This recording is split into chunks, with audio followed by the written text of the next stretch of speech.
Hi, it's Friday, December the 2nd, and I continue to read and wonder my way through Paul's letter to the Corinthians, first letter. So today it's First Corinthians chapter 9, verses 15 to 23. We started the chapter yesterday, and we're not going to quite finish it. I'm leaving a little bit for Monday because I think there's something here in the middle of this chapter that, is kind of wonderful. At least worth wondering about. It intrigues me, so I think it's more than enough. Anyway, we started the chapter. Paul basically establishes himself as an apostle, as an authority, reminding the Corinthians that, that they should respect him. He also makes the case for preachers of the gospel, for the church leaders to be supported, to be paid, to be put up in people's homes, to be taken care of, basically. It uses some wonderful examples, makes a very persuasive argument, but also quotes scripture saying, you don't muzzle the ox when it's stomping the grain. You let it eat. But basically that's the point he makes, that just because we are called to preach the gospel doesn't mean that we don't have the right to benefit from that. Right, so he makes that case, I thought, rather convincingly, and then this is what happens. So here we go. 1 Corinthians 9, verses 15 to 23. But I have made no use of any of these rights, nor am I writing this so that they may be applied in my case. Indeed, I would rather die than that. No one will deprive me of my ground for boasting. If I proclaim the gospel, this gives me no ground for boasting, for an obligation is laid on me, and woe to me if I do not proclaim the gospel. For if I do this of my own will, I have a reward, but if not of my own will, I am entrusted with a commission. What then is my reward? Just this, that in my proclamation I may make the gospel free of charge, so as not to make full use of my rights in the gospel. For though I am free with respect to all, I have made myself a slave to all, so that I might win more of them. To the Jews I became as a Jew in order to win Jews. To those under the law I became as one under the law, though I myself am not under the law, so that I might win those under the law. To those outside the law I became as one outside the law, though I am not free from God's law, but am under Christ's law, so that I might win those outside the law. To the weak I became weak, so that I might win the weak. I have become all things to all people, that I might by all means save some. I do it all for the sake of the gospel, so that I may share in its blessings.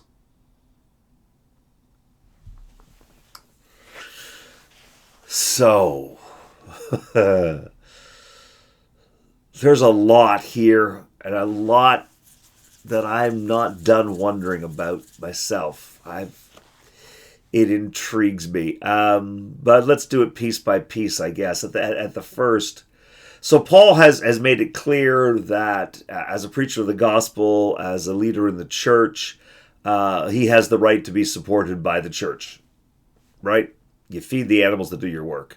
And so Paul has that right. And then he turns around and says, yeah, but I'm not taking it. I'm not telling you this. I have made no use of any of these rights, nor am I writing this so they might be applied to my case. He's not asking to be be reimbursed for the past. He's not asking for support now. Indeed, he says, I'd rather die than that. No one will deprive me of my ground for boasting. So then you wonder what's the boast? And I think that the boast is that he doesn't need the support, not because he's got a whole lot of savings. The implication here, I think, or the inference is that Paul works, and we have references that implies that Paul does actual work for which he would be paid. He's a tent maker. He may repair tents, he may build tents, but this idea that he somehow secures a wage that allows him to continue to preach the gospel without asking for support. Now, I find that odd at times when Paul seems to be quite clear that he's coming to stay with somebody or stay in their house, which is a kind of support. But I wondered yesterday when he was making the case, why he was making the case. Was it because people were saying he's taking money? Is it because he was taking up the collection, he was taking money, he was going to take it back to Jerusalem, and people were complaining that they were sending too much money to the mother church, as it were, to the larger church, and I say inferring or implying that he was taking some of it. Well, I don't know that that's not wrong. That makes sense to me. That in this case he's going, and besides, I don't take anything. It's not that I take too much. I take nothing, and I'm proud of that. So you people can say all that you want. I do this on my own. And I think that's the boast, that I do this on my own. The gospel's not the boast. That he preaches the gospel, that he preaches it well. That's not the boast, as he makes that very clear. Because he has no choice but to preach the gospel because he's experienced Christ. And he can't keep this to himself. He can't deny the commission. He's been commissioned by Christ, is how he sees it. He's entrusted with a commission, so he can't do this. But my reward, he says, is that my proclamation I may make the gospel free of charge, so as not to make full use of my rights of the gospel. So that's his boast, I think, is that I'm not asking for anything from any of you.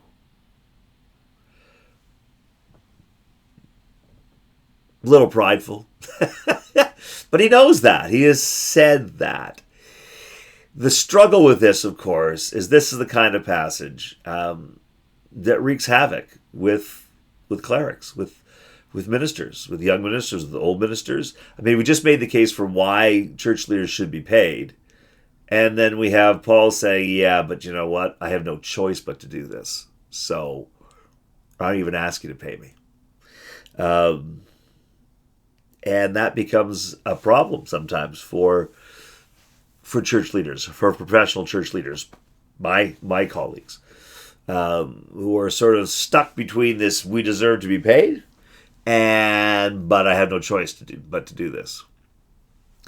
I have a musical partner, and when we perform in public, I will often say, I don't always say it, but I will often say, I'll thank the audience for coming, and I'll say, like, just really appreciate you coming. But the truth is, we'd have come here into an empty room and done this anyway. We just love playing together. But you being here makes it that much better. Thank you. And, we chuckle. And then people applaud us and we feel good. But the truth is, we would do that. We love making music. It's part of who we are. It's what we do. It's just wonderful that we can do it in a way that engages, entertains, whatever it does, for people who come to hear us. And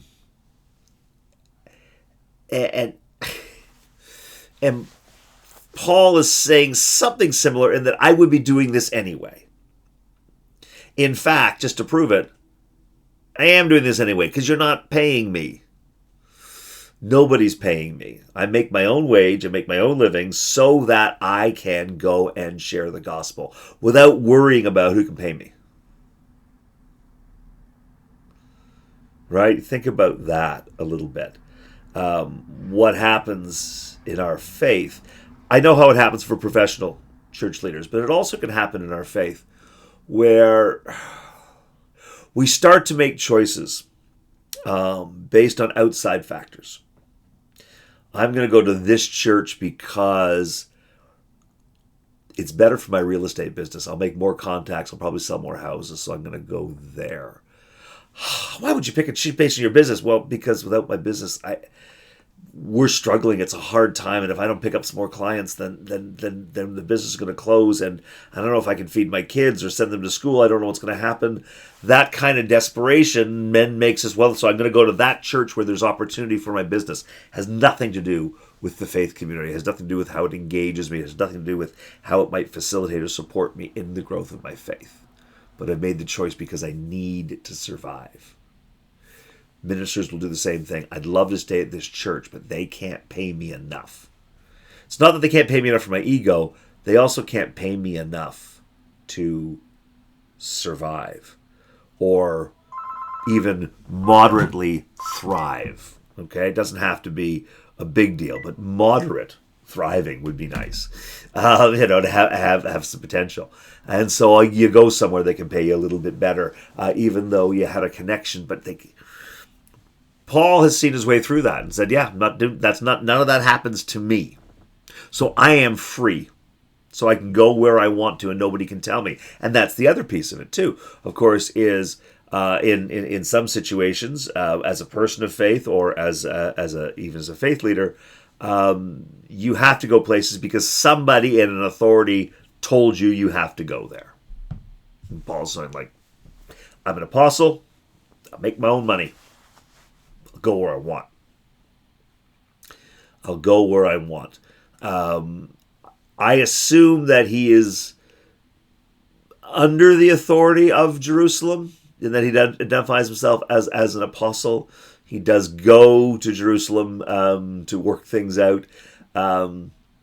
So he's not entirely independent, but it is his choice. He has met the risen Christ. He makes his own money.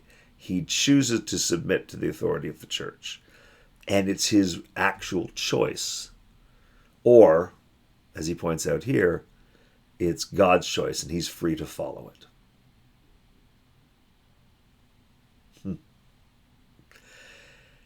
I'm part of a church community, as many of us are, that struggles with finances, and we're actually in very good shape. Wouldn't always know it to sit in a board meeting or sit in a finance meeting, because goodness, if returns are down, we're all going to die. But when we're talking about money and being a church, I try hard to keep my focus on, and to keep our focus on, the point of having financial resources is not so that you can weather an economic storm. It's not so that you can be there for generations. It's not so that you can build a great big statue that everybody will see and know how great your church is, or even know how great your God is. That's not the point. The point of some financial resources for a church is so that you are free to follow the Spirit. You are free to follow God's will, and not to go, but if we do that, I know that we could be building a facility that actually helped to feed people, and that would be great.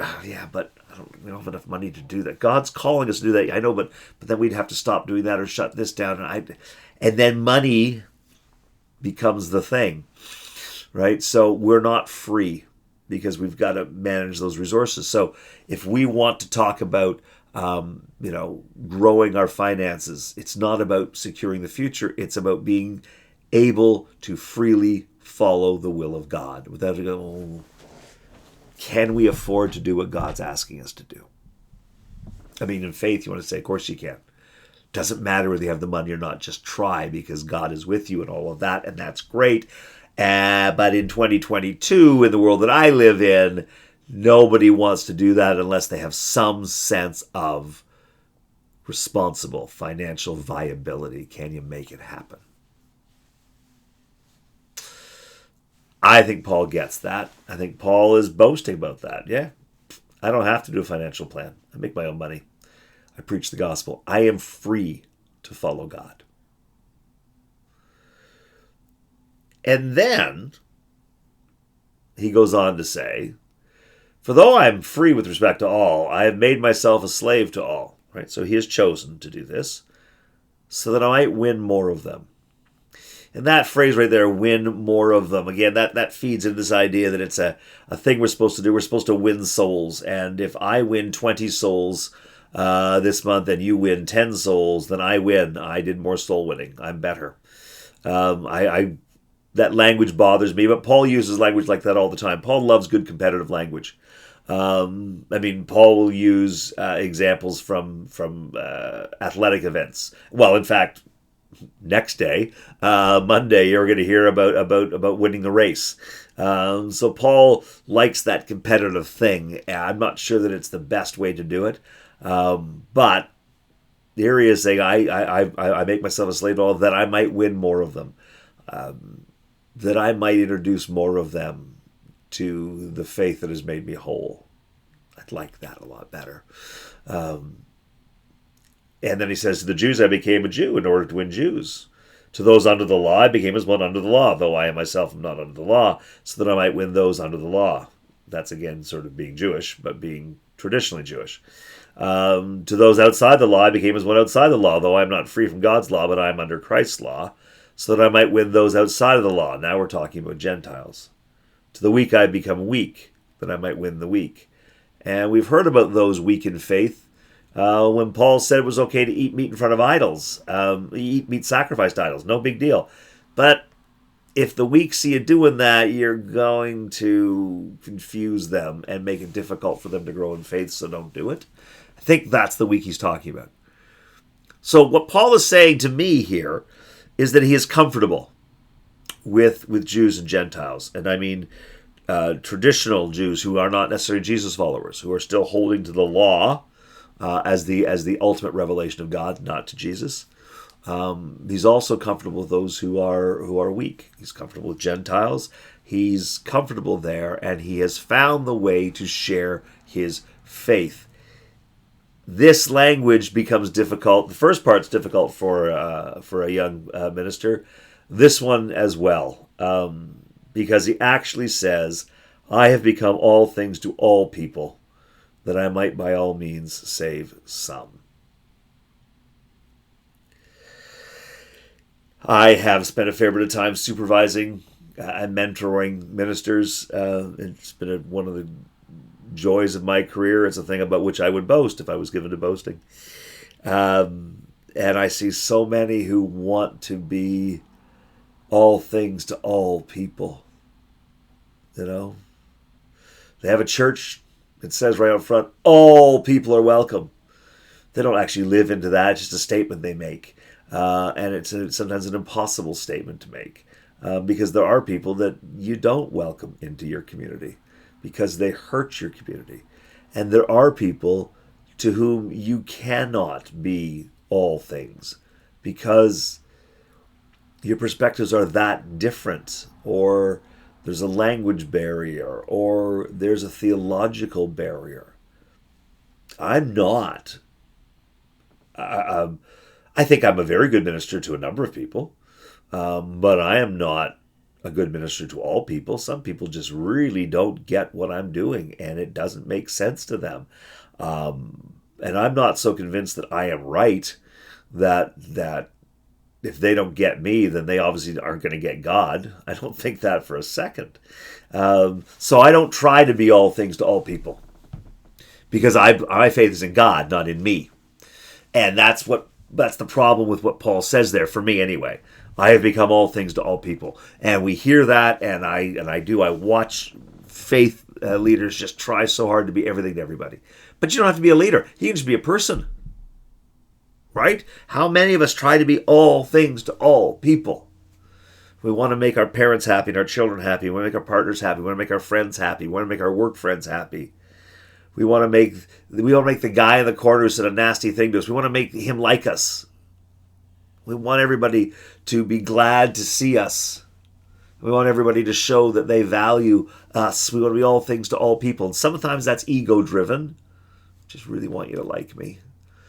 And sometimes it's just mission-driven. I really want to save everybody. But the thing is, we're not the center of the universe. It doesn't matter if everybody likes you. And we're not God. We're not going to save everybody. It's not what we're going to do. What we want to do is focus on what we're good at. Now, in fairness to Paul, he's good at a couple of things. He somehow has managed to figure out, not only theologically, but I think quite culturally, he's figured out the Gentile perspective, although certainly not raised Gentile. He's raised Jewish. So he understands what it is to be a Jewish follower of Jesus. He understands what it is to be a Jew who doesn't follow Jesus. He's got that figured out. He has somehow figured out the Gentile perspective, and he speaks to it, I think, rather well, and I would think the evidence suggests that they bought it too. Right? It's not just him deluded, going, I get what Gentiles think. No, because they have responded to it. So it's not just his thinking it. There is evidence for it. They do get it. So he has those gifts. I just think he's getting a little puffed of himself when he says, I have become all things to all people. But what does it mean? I mean, that's what you wonder about. At least that's what I wonder about. What does it mean to the Jews I became as a Jew in order to win Jews? Is it about knowing their language?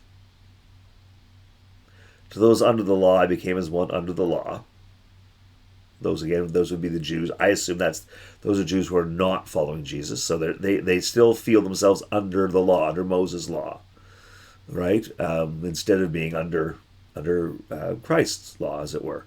But he says, but I understand them. I can speak to them in their language. I can speak to them respectfully. And maybe that's what it is. To those outside the law, I became as one outside the law. So he relates well to Gentiles. All of that is to bring them to God. So some people take that and interpret that and say, okay, so what we have to do is have a really clever marketing campaign for the church that speaks really well to that community over there and that community and that. So if we can do a thing that really resonates with the LGBTQ communities, let's do that. Oh, if we can do something that really relates well to the Syrian community, then let's do that. If we do something that works with Hispanics, that'd be great. Let's do something that works with the black community. Let's do something that works with the affluent community. Let's do something that works with the impoverished community. And so we just keep changing the message and finding the right buzzwords so that they get it. I think sometimes we hear that and that's what we think.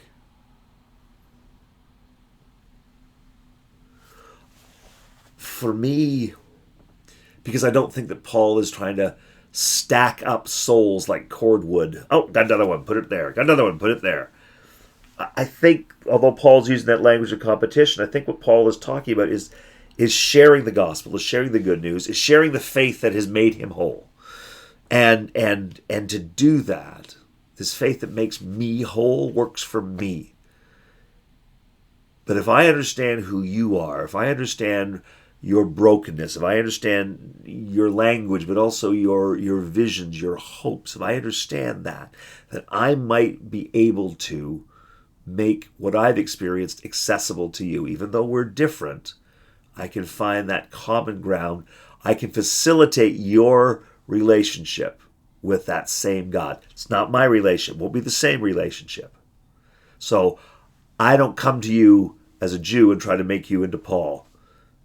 I come to you, a Jew, and I become a Jew because I need to understand your perspective and help you move into relationship with God or deepen your relationship with God as you are where you are. Those under the law, those who are not under the law. I don't think Paul is pretending to be Gentile.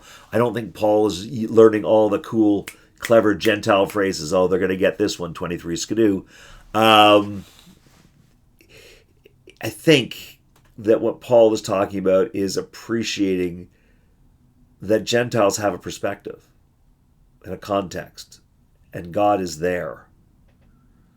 And so if he can share how God is in his life and facilitate them recognizing how God is in their lives, then they will grow in faith. That is the gospel that he will preach.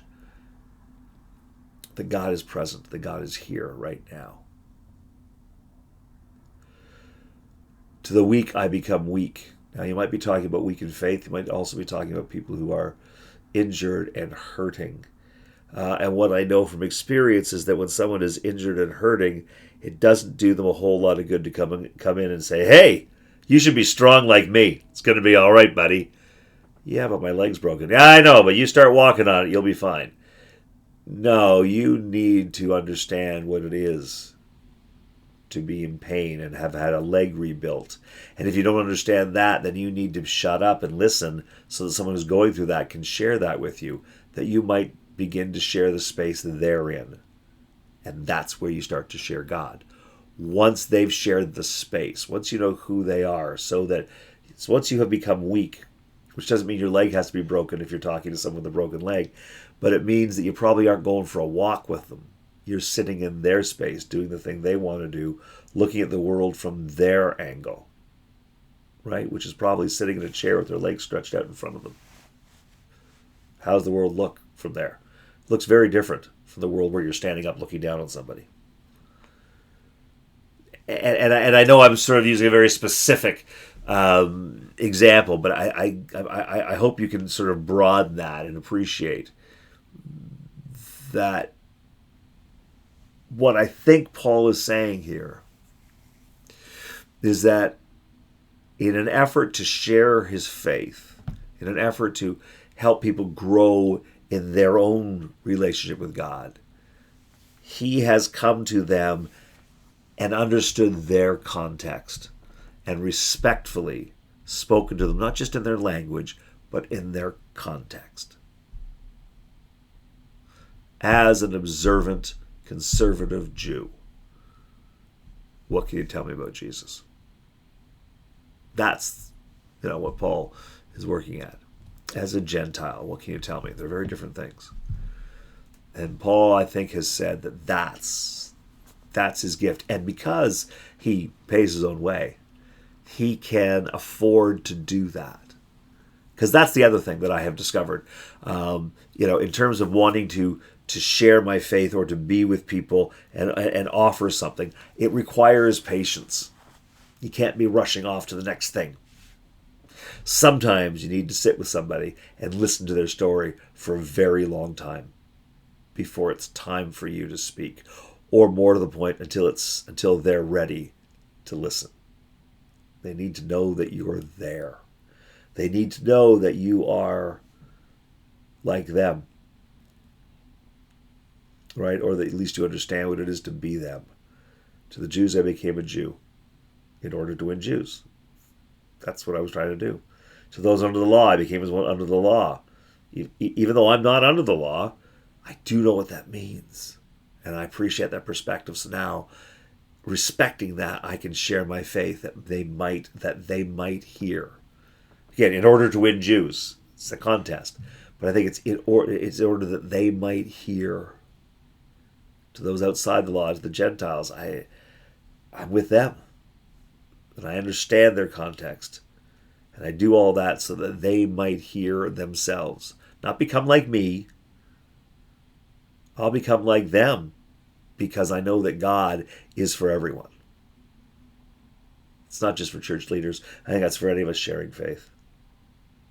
Anyway, I'm going on way too long, so you know what? I'm going to stop right there. I think I've said far more than I should have, and I'm going to leave it with you. So, let us pray. Loving God, thank you for the opportunity to wonder, to recognize that you know what it is to be us. You understand our perspectives. You love us where we are, and you speak to us in ways that we can understand. You speak to our particular yearnings, our particular hurts, our particular hopes. God, may we hear you, not just today in our wondering, but every day. We pray in the name of your Son, Jesus Christ, through the Holy Spirit. Amen. Well, that's enough for me now. I wish you a fantastic weekend. I hope you've got some time to think, because there's a lot going on here. I hope you got some time to wonder, but I also hope you have some time to play, to observe Sabbath, to just relax and spend your time with God, however you do that. I hope for you wonderful restoration and joy this weekend, and I look forward to seeing you on Monday. Until I get to see you, though, God bless you. Please know that God sees you and loves you exactly where you are and as you are. But more than that, that love moves through you into the world, and you are changing the world, whether you know it or not. God bless you. See you Monday.